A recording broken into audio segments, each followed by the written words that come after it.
হয় হয় আমি ওলালোঁ। মই এইবোৰ কামত তোমালোকক পঠিয়াবলৈ ভাল পোৱা নাই, কিন্তু আমাৰ এই সংগঠনৰ এটা ইউনিটৰ বিপদ হৈছে।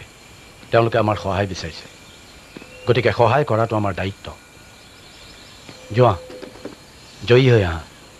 এটা কথা মনত ৰাখিবা, সংগঠনৰ পৰা কিবা এটা সিদ্ধান্ত নোপোৱালৈকে পণবন্দীজন যাতে জীয়াই থাকে। আপুনি চিন্তা নকৰিব, আমাৰ দায়িত্ব আমি পালন কৰি নিৰাপদে ঘূৰি আহিম।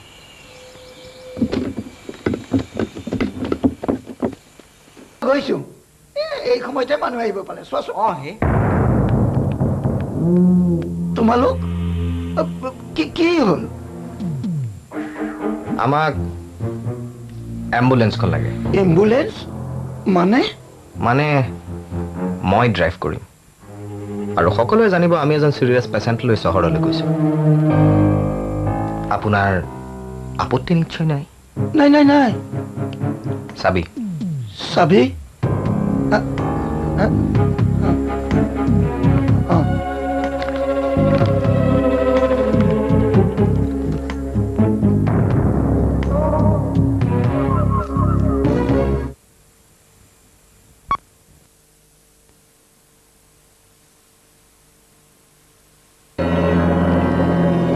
হাজাৰ চেষ্টা কৰিলেও অতীতক একেবাৰে পাহৰিব নোৱাৰি। সেই সময়বোৰে তোমাক আমনি কৰিবই।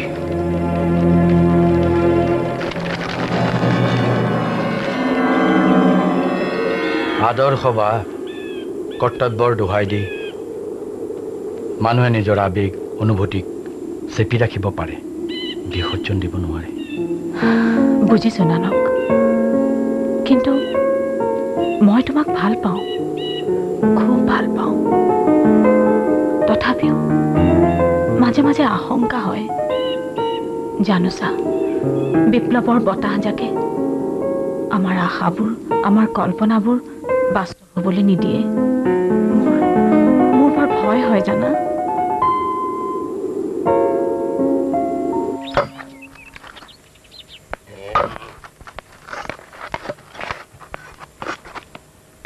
দাদা, চাহ।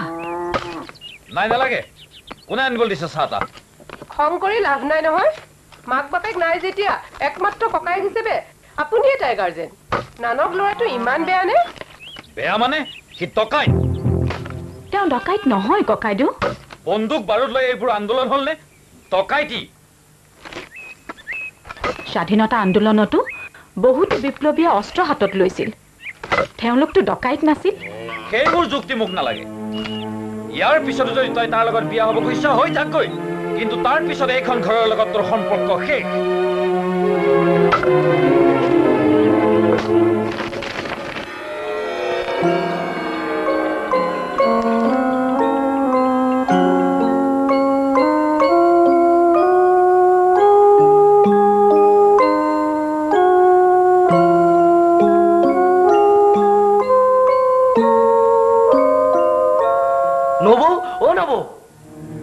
অজিত, সোমাই আহা। অজিত, কি হ'ল? এওঁ অহা নাই? নানক দাই এই চিঠিখন দি পঠাইছে। চিঠি? চিঠি কিয় দিছে? নানক দা কালি পানপুৰত আছিল, তাতে খবৰটো পালে। খবৰ? কি খবৰ?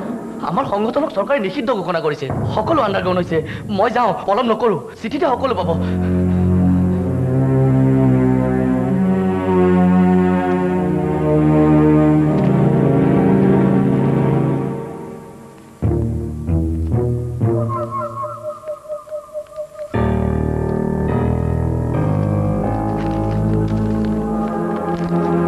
মনীষা, ওপৰৰ নিৰ্দেশ। হঠাৎ ঘৰ, চাকৰি, সংসাৰ সকলো এৰি মই নয়খন জগতলৈ আঁতৰি আহিব লগা হ'ল। আজি ৰাতিয়ে ট্ৰেইনিঙত যামগৈ। তুমি তনয়াক চাবা, তাইক মানুহ কৰাৰ দায়িত্ব তোমাৰ। দেশৰ বাবে, জাতিৰ বাবে আমাৰ এই ত্যাগ বিপ্লৱৰ বুৰঞ্জীত লিখা ৰ'ব। মনীষা, তুমি কি কৰিলা নানক?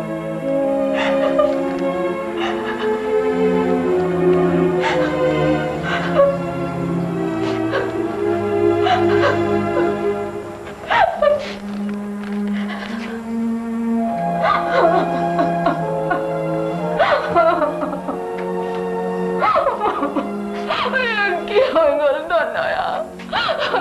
মই তোমাক কেনেকৈ ডাঙৰ কৰিম?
কি হ'ল? আমি আপোনাৰ ঘৰত কিছু সন্দেহজনক বস্তু থকাৰ ইনফৰমেশ্যন পাইছোঁ। আমি ঘৰ চাৰ্চ কৰিম। চাৰ্জ? আপুনি কি কাৰণে চাৰ্জ কৰিব খুজিছে অফিচাৰ? আপোনাৰ হাতত চাৰ্জ অৰ্ডাৰ আছে? তেখেত কোন? মোৰ ছোৱালী তনয়া। মানে ডক্টৰ তনয়া বৰুৱা। আপুনি বৰ্তমান চিভিল হস্পিটেলত প্ৰেক্টিছ কৰে নহয় জানো? হয়, মই আপোনাক চাৰ্জ অৰ্ডাৰ চাৰ্চ অৰ্ডাৰ চাওক। ঠিক আছে, আপোনালোকৰ কি চাব লগা আছে চাওক। তনয়া, তেখেতসকলক ডিউটি কৰিবলৈ দিয়া। বোলা। গগৈ ছাৰ, আপোনালোকে চাওক, একো বাদ নিদিব।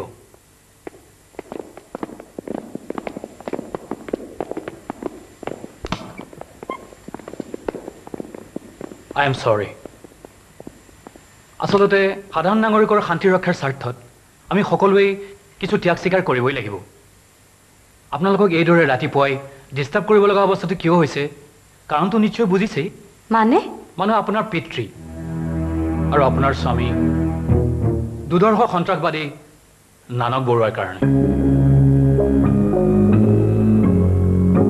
কিন্তু বৰ্তমান তেওঁৰ লগত আমাৰ কোনো সম্পৰ্ক নাই, বিশ্বাস কৰক। বিশ্বাস মই কেনেকৈ কৰিম?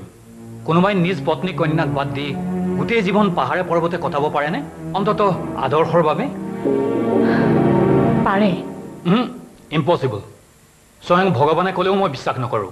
কিন্তু এয়া সত্য। ঠিক আছে, এই বিষয়ে মই আৰু বেছি কথা নাপাতোঁ। আপুনি অনুগ্ৰহ কৰি থানালৈ এবাৰ আহিলে সকলো কথা পাতিব পাৰিম। থানালৈ? প্লিজ মাৰ সৈতে ইয়াতে কথা পাতক। ঠিক আছে বাৰু, মই ইয়ালৈকে আহিম।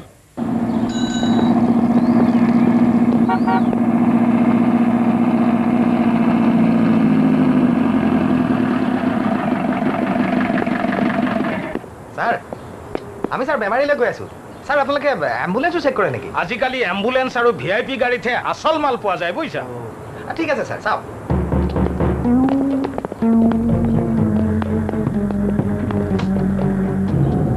অঁ চাওক।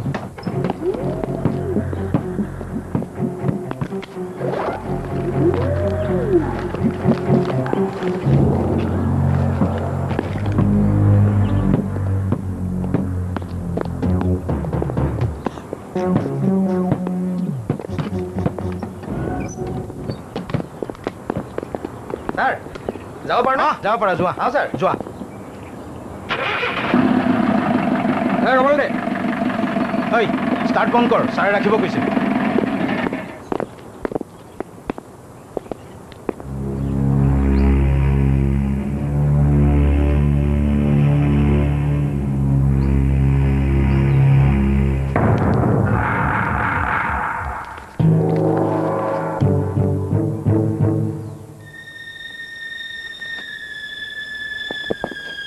আপোনাৰ গাড়ীত আমাৰ লগত যাব।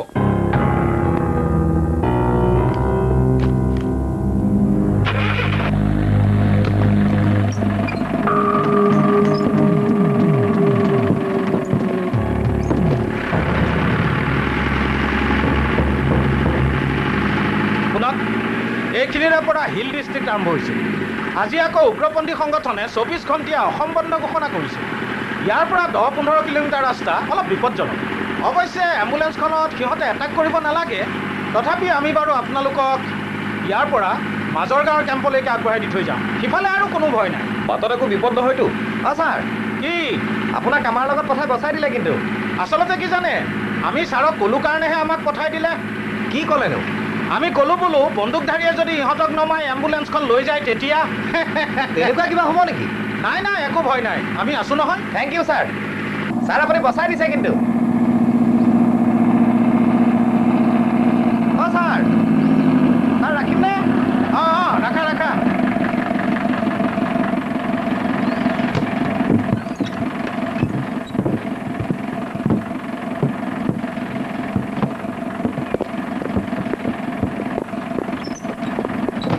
যাবা আৰু দেই। ছাৰ যাব।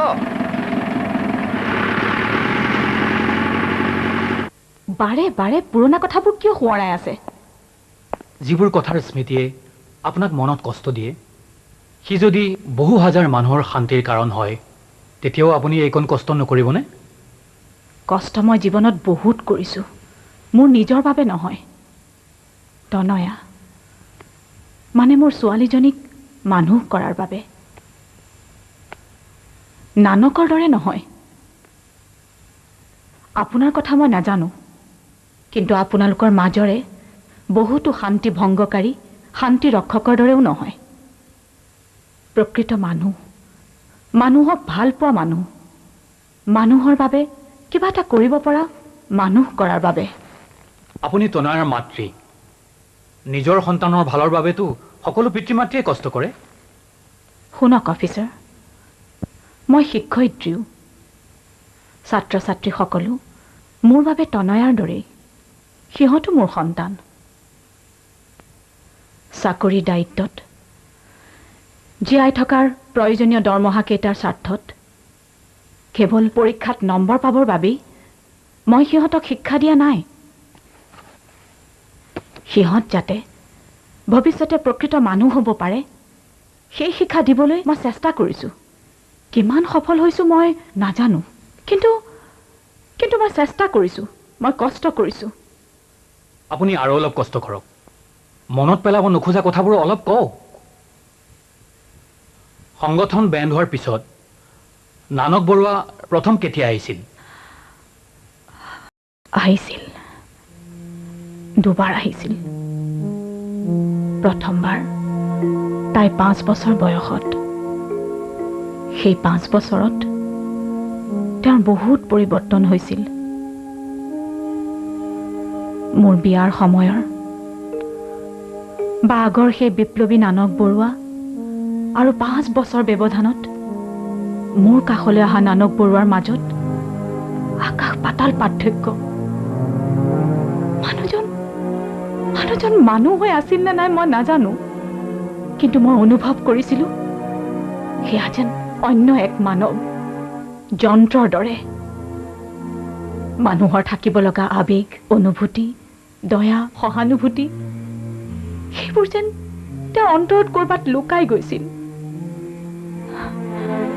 হয়তো একেবাৰে শেষ হোৱা নাছিল, নহ'লে জানো তেওঁ এনেকৈ আহিলহেঁতেন। দ্বিতীয়বাৰ কেতিয়া আহিছিল? দ্বিতীয়বাৰ আহিছিল তনয়াৰ 10 বছৰ বয়সত। ইয়াত মই স্কুলৰ পৰা আহি দেখিছিলোঁ তেওঁ তনয়াৰ লগত খেলি আছে। ঠিক এইখিনিতে তনয়া এজন অচিনাকি মানুহৰ সৈতে খেলি আছিল। তেওঁ বহুত পুতলা আনিছিল। তনয়াই খেলিছিল আৰু হাঁহিছিল।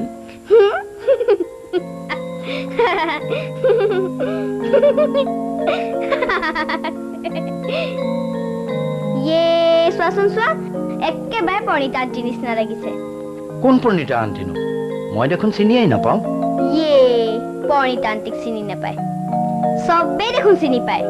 সেই যে টপ টপ টপা টপকে যে কথাবোৰ কয়, মাহঁতৰ স্কুলৰ যে।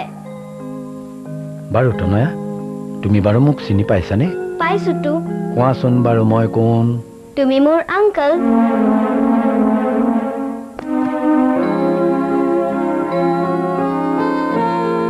তোমাৰ টুপিটো ধুনীয়া। জানা, তোমাৰ নিচিনা এজন মানুহৰ এখন ফটো আমাৰ ঘৰত আছে। তেওঁৰ খালি দাড়ি আছে। তোমাৰ দেখোন কাহ হৈছে। ৰ'বা আংকল,